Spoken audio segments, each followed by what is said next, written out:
Where is Kemet?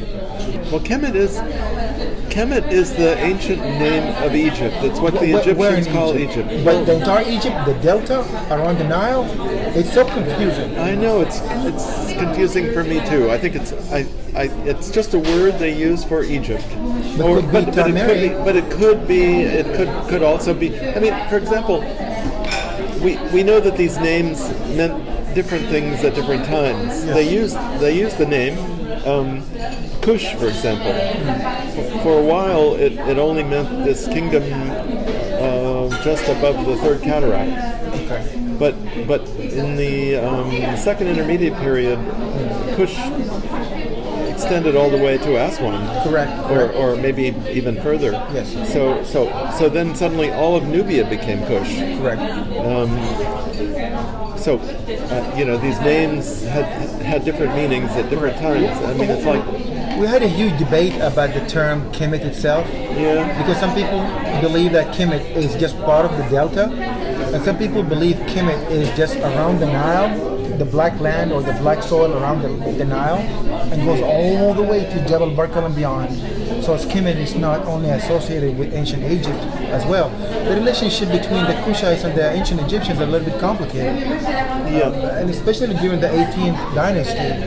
So even when one of Bianchi's stela or inscriptions, he's the lord or the king of the two lands as well as the lord of Kemet. Like he specified Kemet by itself. That's right. It's a sandstone stela.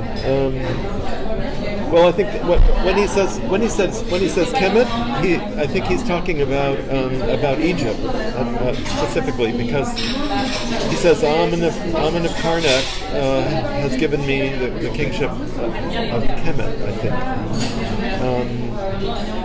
So here we go. Oh, Excellent. yeah.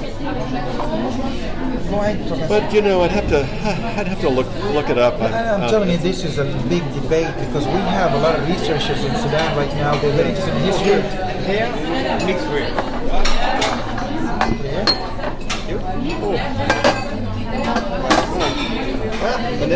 Thank you.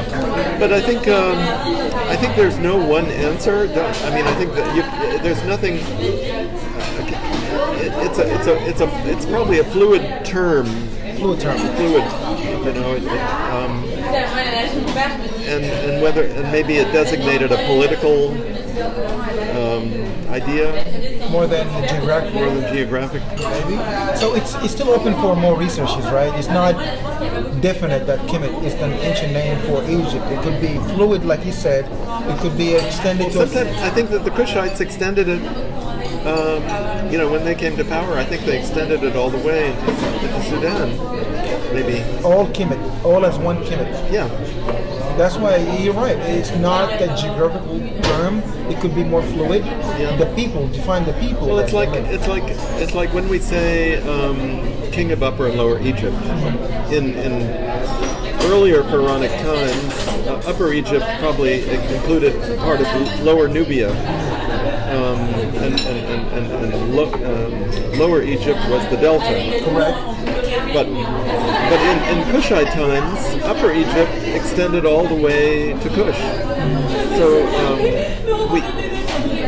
and it extended all that far because of the pinnacle on Jebel Barkal, which showed a king wearing The white crown. the white crown. Yes. Yeah.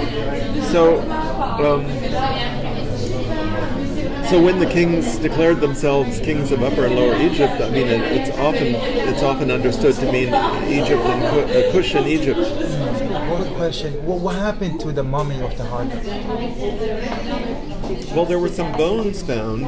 Why? I'm sorry. Let me ask you one more question. Why do we always find bones, not mummies? Well, because, first of all, if the mummy was, first we know that his coffin or coffins, I think there were 2 or 3. We know that they were made of wood. The wood was covered with inlaced stones because many of the inlays survived. They're now in Boston. We also know that the coffins were covered with gold. But if you put if you put wood, and we have the inlay eyes from the coffins also. If you put the mummies in the niche where the water comes, they're going to decompose. It's going to just rot, and everything is going to fall apart. So that's what you believe happened to it? Yeah. And how, like one piece of bone or many bones or skull in a skull? Well, not skull, just some fragments of her arm? Yeah, I think that's all that's all that they found. When they don't forget though that when they excavated the tomb, it was full of water and mud. Yes. So they had to by hand they had to bail it out. So believe there's some left? Maybe, yeah. Maybe, yeah. But I mean, they didn't have any electric pump. Yeah. So they had to bail everything by hand, and so they got. They had men, scooping the water and passing it up the stairway. Yeah. So it would be a very good project to re-excavate that pyramid, right? Well, someday it would be, yeah. I think they were definitely more African. They were Sudanese. They were like Sudanese. They were Sudanese. Today, modern Sudanese today. Like if you go to Jebel Barka and the people live around the Jebel Barka, do you think they are like, oh, that's how the ancient Kushite looked like? Well, I think even if you go to Karima and look at the people in the village, they're all different types. Correct. Racially, are they different? Racially, Egyptians and ancient Egyptians and Kushites. Well, I mean, it's like today. Diverse? It's like today. I mean, how would you distinguish Sudanese from Nubians and Egyptians? From Egyptians right now, nowadays in Aswan, they look exactly like Sudanese. There you go. But the people in the Delta, they don't look like the South people of Egypt. That's right. It's exactly the same as it was thousands of years ago. So they're all mixed. I mean, the farther north you go, the lighter skinned people are. The farther south you go, the darker. But the ancient Egyptian and Eurocentrics, they try to depict all the Kushites as Negroid and completely racially different than the ancient Egyptians. What do you think about that?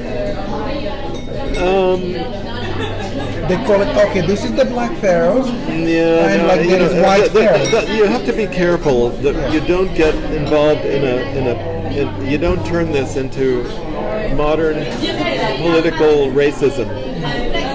Because this we have to separate ourselves from our biases. Correct.